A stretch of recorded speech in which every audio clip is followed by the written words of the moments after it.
vingtaine d'années de ça, j'étais au Tibet et je suis allé recevoir les enseignements d'un maître tibétain. Et en rencontrant ce maître, je m'attendais à recevoir une grande initiation et le mantra qu'il m'a confié, c'était « Just be like a kid ». Et j'ai mis du temps à faire répéter « Just be like a kid », sois juste comme un enfant. Et dans cet enseignement aussi simple, il y avait une invitation de la part de ce maître à retrouver en nous notre âme d'enfant. Et on demande souvent aux adultes d'être sages et aux enfants de grandir, mais se réconcilier complètement avec soi, ça passe par redécouvrir notre âme d'enfant. Et des fois, on nous demande à quel âge on peut commencer la méditation. En fait, il n'y a pas d'âge pour commencer la méditation, puisque la méditation est une invitation à incarner complètement notre corps dans l'ici et maintenant. Alors, on a la joie cet après-midi d'accueillir Philippe Nicolas, qui a la particularité d'avoir fait un parcours particulier auprès des enfants.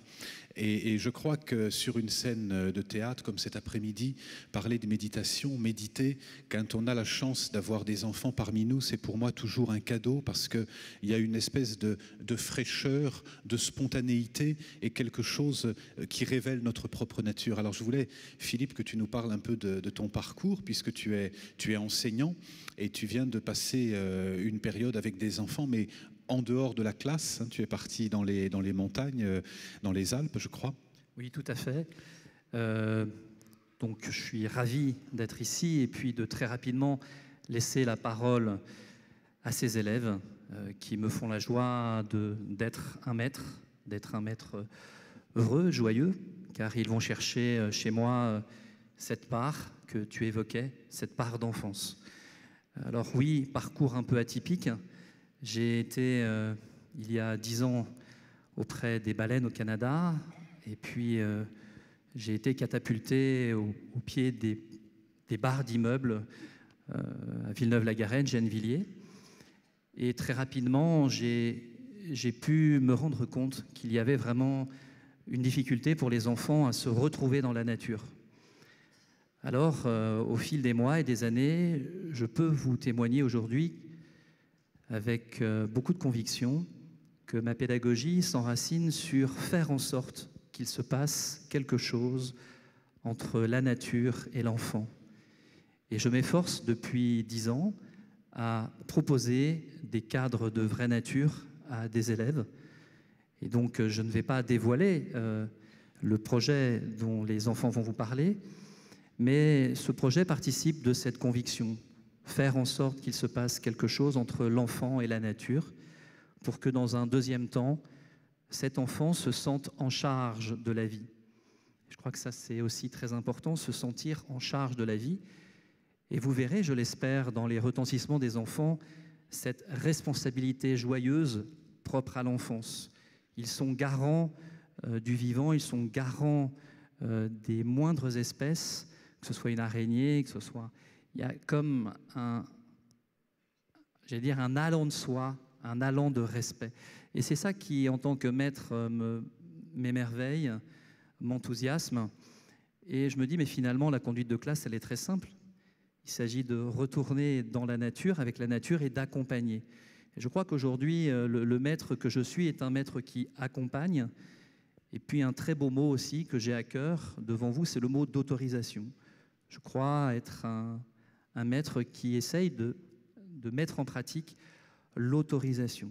Essayer de pressentir des talents, des dispositions et que chaque enfant se sente véritablement acteur et pas à réciter par cœur un enseignement, mais être plutôt dans « moi, tu sais, maman, papa, le maître, il m'a confié ça et c'est ma part ». Et quelle joie quand on voit un enfant qui se saisit d'une responsabilité qu'il a désirée, qu'il a choisie. Et là, on est dans une spirale gagnante. Et j'ose vous dire qu'on est, je crois, dans l'expérience de repères éblouissants. Alors là, tu es parti 15 jours avec eux, hein, avec les enfants, en pleine nature. Oui, c'est ça. Vous avez dormi dehors, vous avez Ah ben, ils vont vous en parler. Ils vont vous en parler. Alors la proposition, ça va être, tous les enseignants qui sont intervenus depuis ce matin ont insisté sur la notion de non-séparation. Il n'y a pas de dualité, nous et les autres, ici et ailleurs. Et la proposition, les enfants vont venir nous rejoindre sur scène, mais c'est de les regarder non pas en se disant, voilà des enfants et nous allons les regarder en tant qu'adultes, mais de poser votre main sur le cœur et d'inviter votre cœur d'enfant à participer à cette rencontre avec eux, parce que nous sommes tous de grands enfants et on a juste besoin de l'autorisation à révéler l'enfant qui est en nous pour révéler l'émerveillement et la capacité d'être en joie. On va inviter les enfants à nous retrouver. On va leur demander de venir. Je crois qu'il y a, voilà, il y a 2 lignes. Allez-y, vous pouvez venir. Les enfants vont nous retrouver sur la scène et Michele va jouer avec eux. Et Michele fait partie de ces êtres qui utilisent le son pour transmettre, utilisent le chant et la musique. Et voilà, je vous propose de partager ce temps avec eux.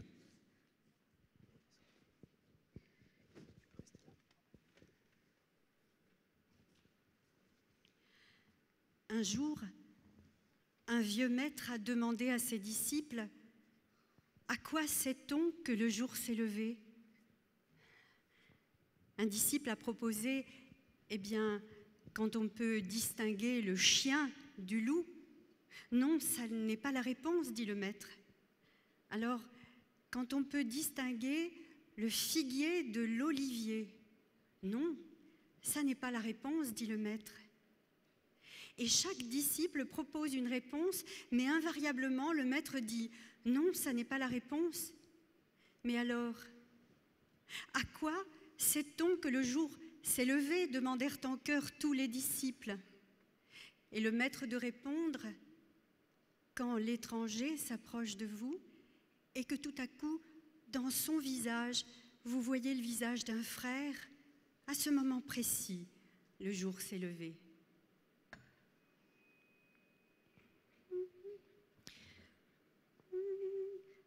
Salam aleikum, malaka salam, malak ikati sama, malak muluk malikin al-Qadis al-Muqaddas. Baraka ajmain, baraka salam, baraka sama awi, malak muluk malikin al-Qadis al-Muqaddas. Shalom aleichem, malachei shalom, malachei elyon.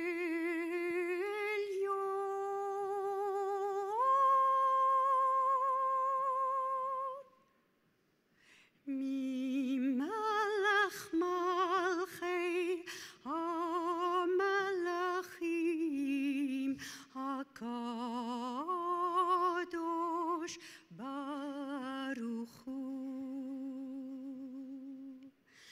Boacham l'shalom, malachei ha-shalom, malachei elyon. Mi malach malchei ha-malachim ha-kadosh baruch hu.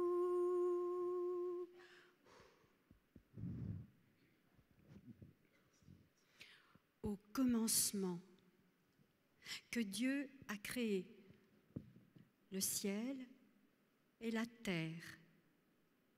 le ciel de la terre du ciel, la terre.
Alors j'espère, Arnaud, qu'on va enfin entendre la parole des enfants, que je qualifie de première, et je me réjouis vraiment que sur ces 24 heures de méditation, d'amitié, d'amour avec la terre, des enfants de Gennevilliers, accompagnés d'un bouvier bernois et d'une ravissante demoiselle, qui n'est autre que ma fille, puissent vous parler d'une expérience.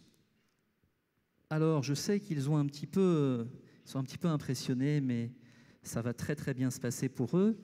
Chiara, c'est toi qui commences, je crois. Alors, c'est Nour. Donc, bonjour, nous sommes les élèves de l'école Gustave Caillebotte à Gennevilliers. Moi, je m'appelle Nour et voici ma camarade Chiara. Donc l'année dernière, avec notre classe, nous sommes entraînés dans un immense projet qui se nomme S'aventurier des glaces. Prévenir du réchauffement climatique. Ce projet est composé en 2 parties. La première. Parfois, vous avez vu un peu. Hein. Alors vas-y, la première. Une aventure inuite. Et la deuxième. Alors, tu as été un peu vite. Hein. Alors le maître est celui qui accompagne, hein, qui permet de sécuriser aussi. Alors prends ton temps, Nour, prends ton temps. Le premier volet de cette aventure, pour que les gens comprennent bien. Le premier volet de cette aventure est vivre comme un Inuit. Merci.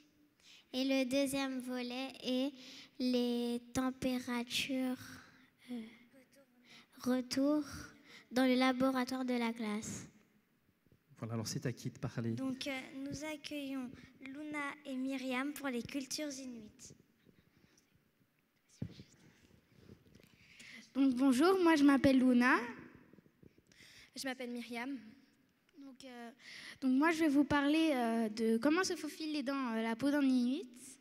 Donc on a beaucoup réfléchi à leurs moyens de transport, à leurs vêtements, à leur habitation, à leurs moyens de transport,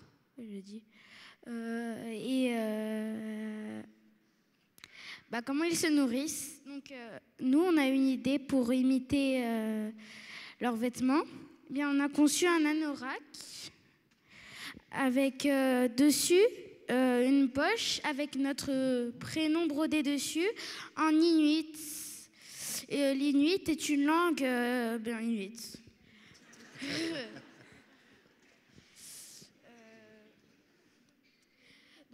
Donc nous l'avons conçu de nos propres mains, ce qui ne se fait plus beaucoup de nos jours. Nous avons également conçu une capuche avec de la peau de mouton à l'intérieur pour survivre dans le grand froid. Bien, moi je vais vous parler en fait comment nous sommes entrés dans la peau d'un Inuit. Pour commencer, nous avons travaillé sur leur habitation. Nous sommes donc allés en montagne. Nous avons fait en les imitant, nous avons fabriqué une tente qu'on peut monter et démonter. C'est la tente qui est en train de se monter derrière vous. Et nous avons bien sûr équipé d'un poêle pour nous réchauffer pendant la période de froid. Et bien sûr, nous avons pensé à un moyen de transport qui ne pollue pas, donc le traîneau. En montagne, nous avons eu un traîneau tiré par des chiens, mais en ville, nous avons eu un traîneau avec des roues. C'est ce fameux traîneau que vous avez sous les yeux, qui est modulable. Eh bien, pour leur habitation, les Inuits, ils utilisaient des couteaux faits par les défenses des morses. Par exemple, voici un couteau qui a été fait par un forgeron. Ça servait à découper la glace pour faire leur habitation, enfin un l'igloo, qui recouvrait de neige pour passer inaperçu. Et bien sûr, avant de chasser, ils remerciaient à chaque fois l'animal. Ils avaient un lien d'amitié avec l'animal qu'ils allaient chasser. Et les femmes, eux, n'ont pas un couteau comme ceci, mais un couteau qui s'appelle le houlou. C'est une sorte de couteau qui est un petit peu arrondi, qui sert à enlever la graisse de la fourrure de l'animal.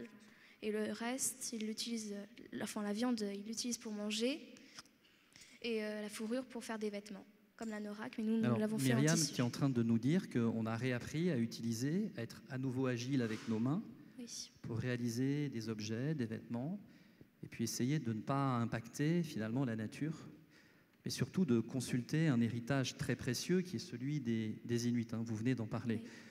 Alors est-ce que tu as encore un petit mot à dire, ou Chiara, tu reprends le micro et tu annonces, c'est le temps de parole?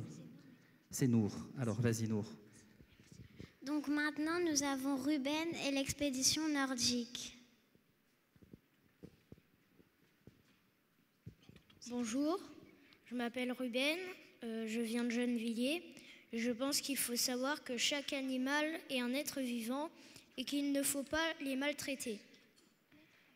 Quelques jours plus tôt, avant l'expédition, nous nous sommes entraînés à manier un traîneau et à gérer le froid. Et puis quand quelqu'un tombe, il faut l'aider. Vous avez entendu, quand quelqu'un tombe, il faut l'aider, je sais pas, hein? C'est chouette ça, hein? Nous nous sommes entraînés pendant 7 jours à Seillac. Puis nous sommes allés au col Agnel monter une expédition qui s'est située dans le Queyras. Et la veille au soir, il y eut 80 cm de poudreuse. Dès que nous sommes arrivés du quart, nous avons fait 2 groupes. Un groupe d'éclaireurs en raquettes et un autre qui mit les harnais aux chiens.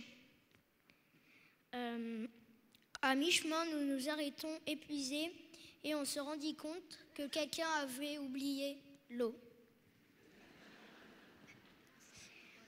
Après avoir cherché la tente, nous essayions de la monter, mais nous ne pûmes car il manquait beaucoup d'espace. Mais on mit le poêle qui nous réchauffa. Un groupe était parti dans le car il n'avait pas les bons équipements.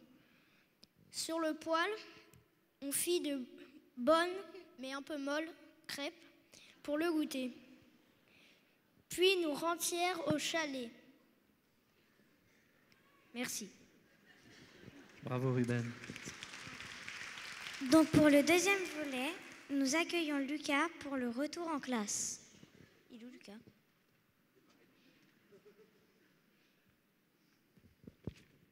Bonjour, je m'appelle Lucas. Nous avons fait plusieurs démarches expérimentales. La première a été de savoir quelle glace monterait le plus.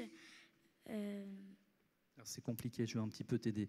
Donc oui. La première, tu voulais nous parler de ce deuxième volet. Hein, après cette vivre pour de vrai comme un Inuit, comme des Inuits, on est rentré en classe pour essayer finalement d'interroger les relevés de température que nous avions fait voilà. pendant que nous étions à Seillac. Voilà, et donc on a conduit, c'est ce que tu voulais nous dire. Plusieurs démarches expérimentales. Voilà.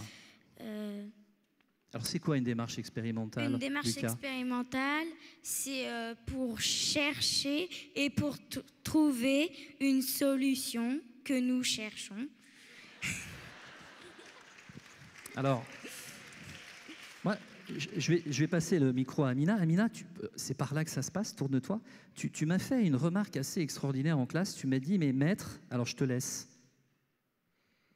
Mais maître, pourquoi on ne pourrait pas solutionner tout simplement? Alors, solutionner, mais tu m'avais dit quelque chose d'encore plus beau. Tu avais dit, mais maître, finalement, avec la démarche expérimentale, j'apprends à... Solutionner. Tu m'avais dit à me solutionner. Hein? Tu m'avais dit à me solutionner.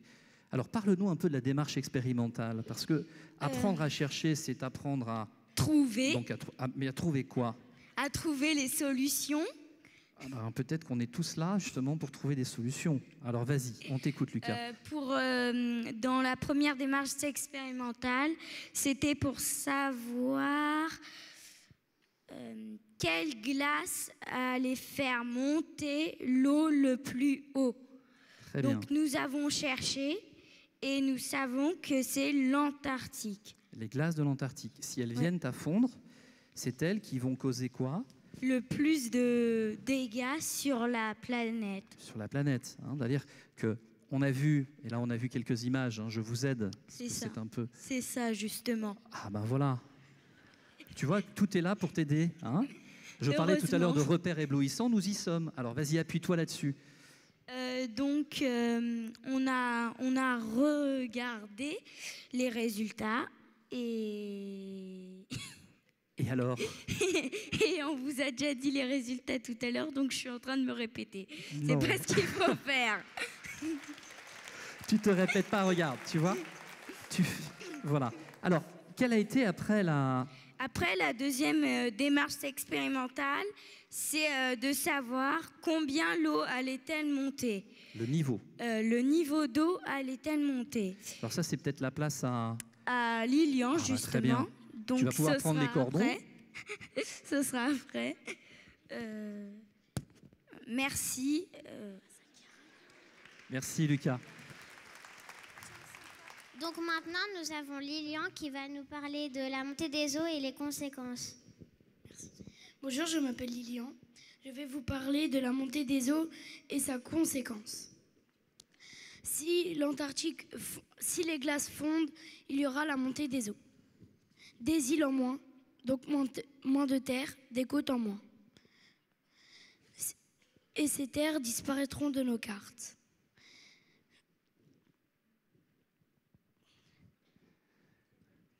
Appuie-toi sur les images que tu vois là, Lilian. On a demandé on a fait à Casar 95, une association, de nous aider à calculer. pour savoir de combien de mètres allait monter l'eau. Et nous avons trouvé que l'eau allait monter de 60 mètres en 50 ans. Donc tu peux répéter, si les glaces de l'Arctique et de l'Antarctique viennent à fondre intégralement, c'est une montée des eaux de quelle hauteur? De 60 mètres. À peu près, on n'est pas des scientifiques purs et durs, mais c'est à peu près ce qu'on a trouvé avec un ingénieur. Alors, merci. Alors, Chiara, on en est où? Au revoir. Donc maintenant, nous accueillons Amina pour les événements après ses conséquences.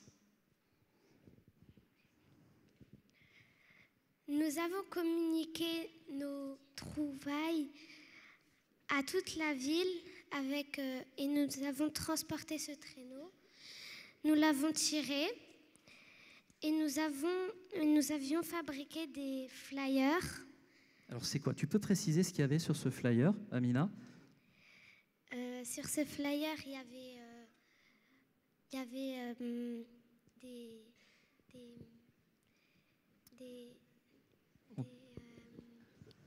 Qu'est-ce qu'il y avait sur ce flyer? Il y avait un dessin, il y avait des paroles? Il y avait un dessin, il y avait un ours qui était malheureux parce que il avait plus rien à manger et la glace, elle avait fondu. D'accord, ça c'était sur le recto et sur l'autre côté, sur le verso. Conseils. Alors, regarde, essaye de donner quelques conseils à tous ces gens qui sont venus pour les écouter, ces conseils.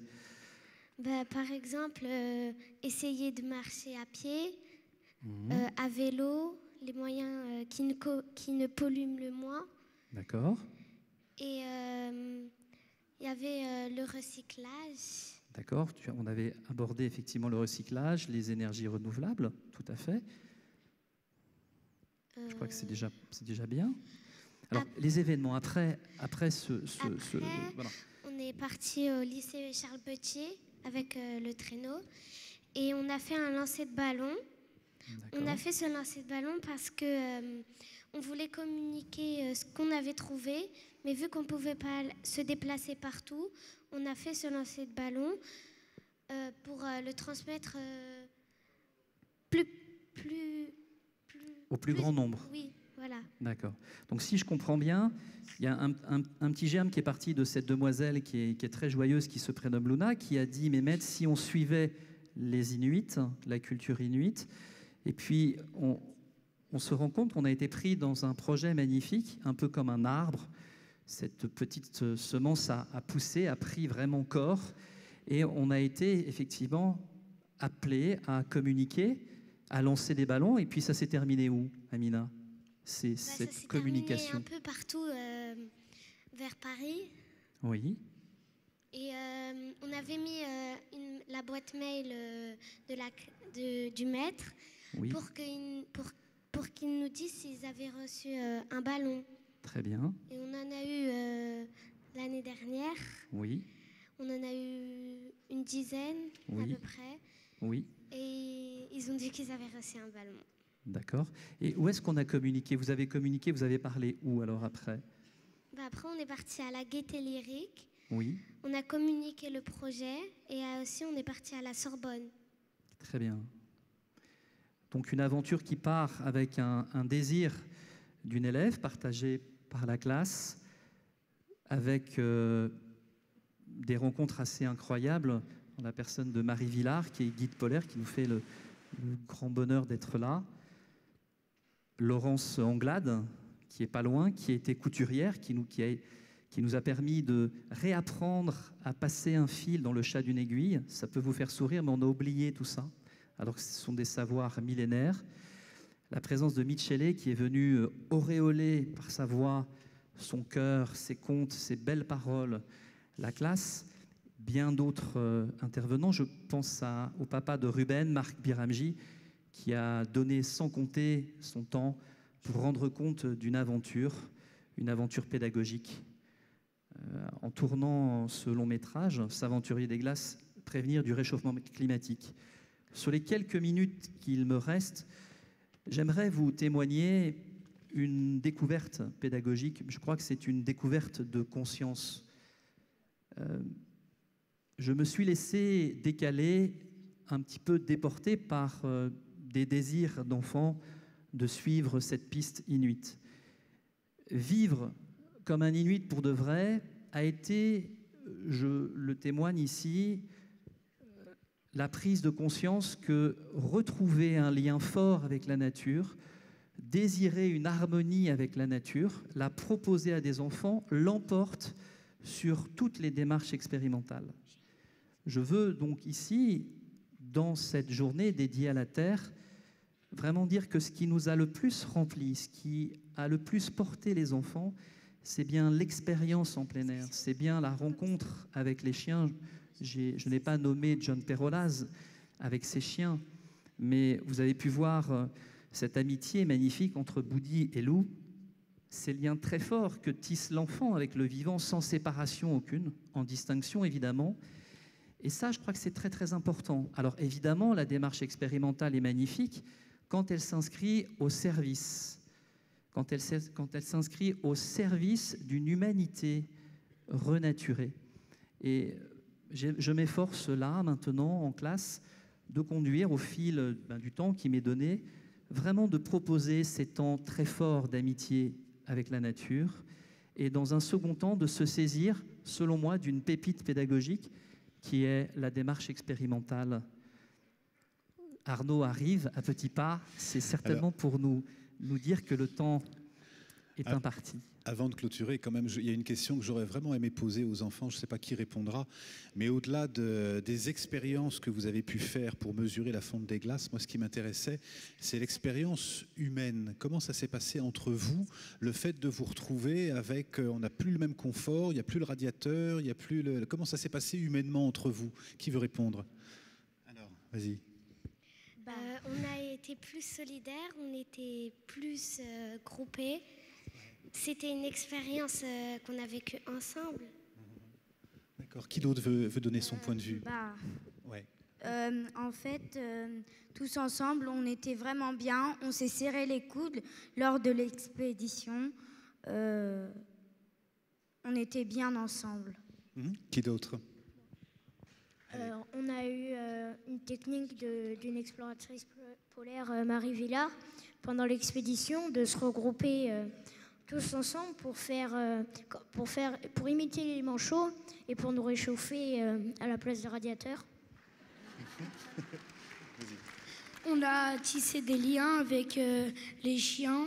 C'était comme si on était dans une autre vie, comme si on était parti de la pollution, on était ailleurs, dans un autre monde.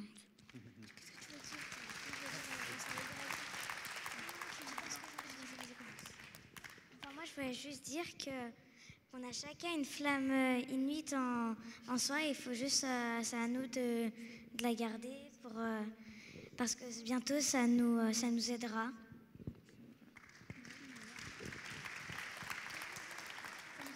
Eh bien, parfois, quand on montait dans les traîneaux, il y en avait qui tombaient. Ça nous a aidé à créer des liens. Par exemple, il y avait Ruben qui était tombé. Non, c'était Elias qui n'est pas ici. Mon camarade Ruben l'a aidé à se relever. Ça a créé des liens pendant cette expédition. Et voilà.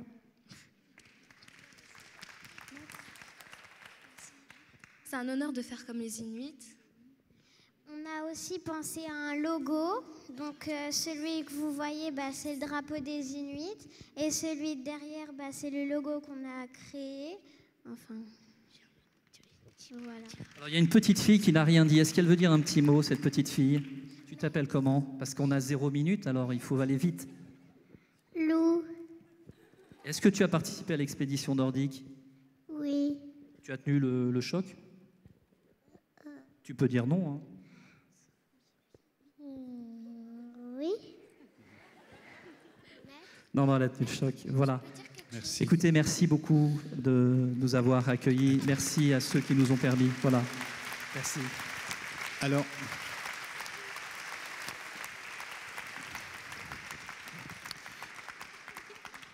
il y a Patrick Vivray ce matin qui a parlé de décroissance. et qui nous a ramené à l'essentiel des différences entre la valeur et la richesse. Et je crois que cette expérience, en tout cas, ça donnerait presque envie de retourner à l'école, mais cette expérience nous montre que dès lors qu'on laisse tomber le superflu, on a vraiment la possibilité de toucher l'essentiel. Je vous invite à poser votre main sur le cœur et à vous brancher sur l'essentiel, l'essentiel qui est le cœur qui vibre à l'intérieur de vous. Et si je laisse de côté mes possessions, mes biens, mes accessoires, si je laisse de côté ma fonction, si je laisse de côté tous ces matériels électroniques, et si je me relie juste à mon cœur, et je vous propose de prendre une grande inspiration et sur l'expiration de chanter le son A en visualisant une belle lumière blanche au niveau du plexus.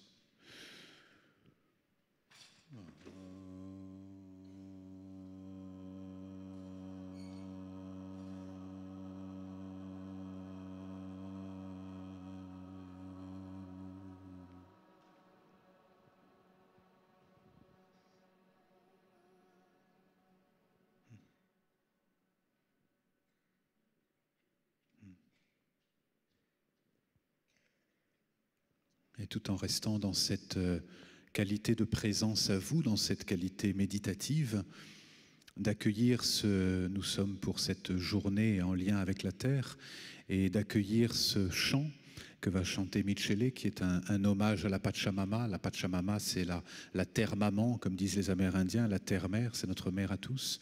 Et Michele va terminer par un chant qui est un hommage à la Pachamama.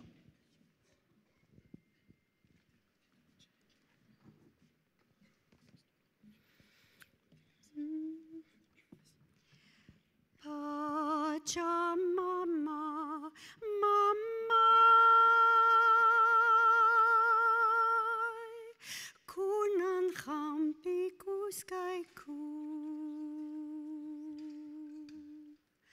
Pachamama, mama, kamakau sai chiwaiku. Tuku sun koi kawampuni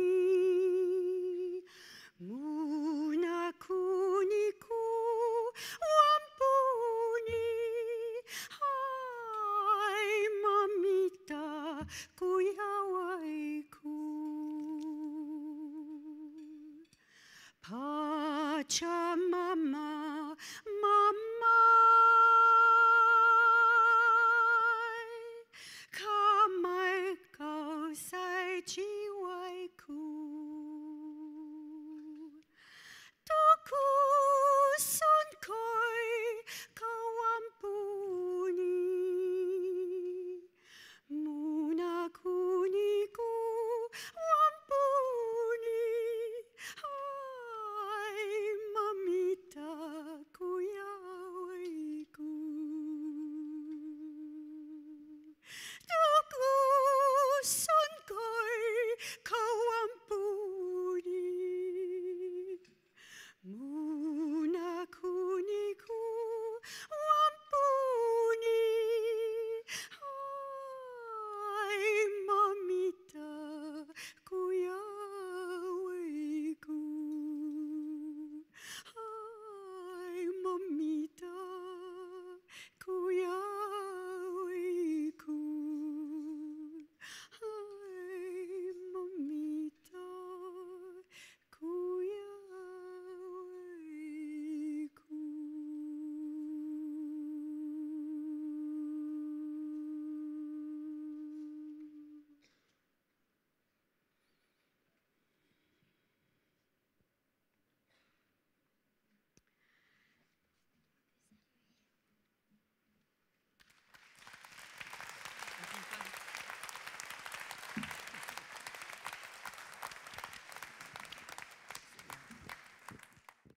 Donc nous allons maintenant avoir la cantatrice internationale suisse Brigitte Hall, qui va être accompagnée de A.J. Lim au piano.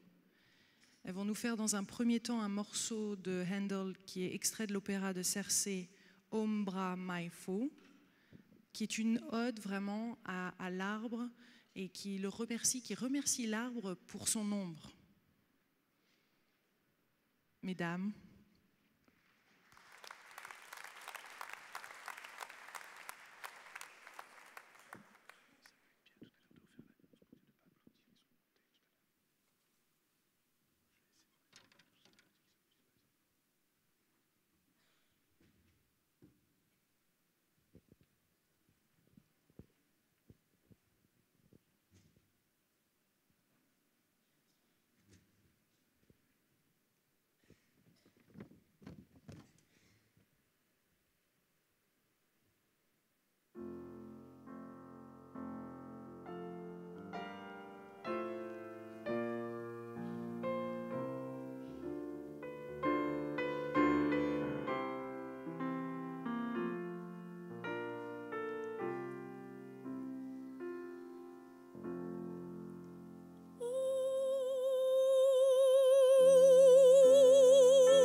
Alors après ce premier morceau, ces dames vont nous présenter un autre de Bellini, qui est extrait de l'opéra Norma, un morceau qui s'appelle Casta Diva. La diva étant la lune, donc c'est une ode à la lune. C'est une prière pour la lune qui offre sa paix à la terre.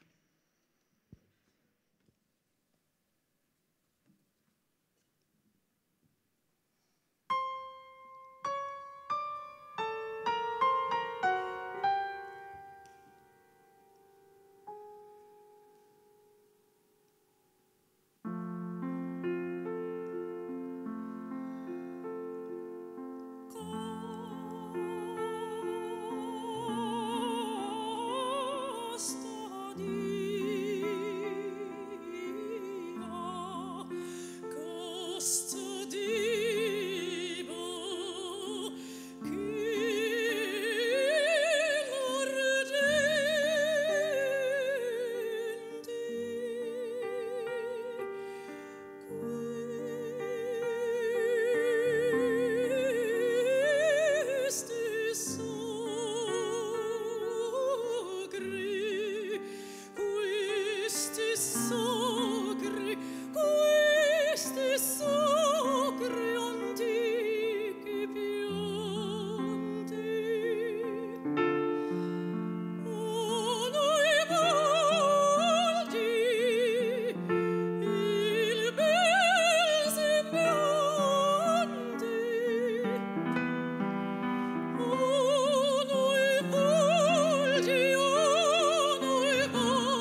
to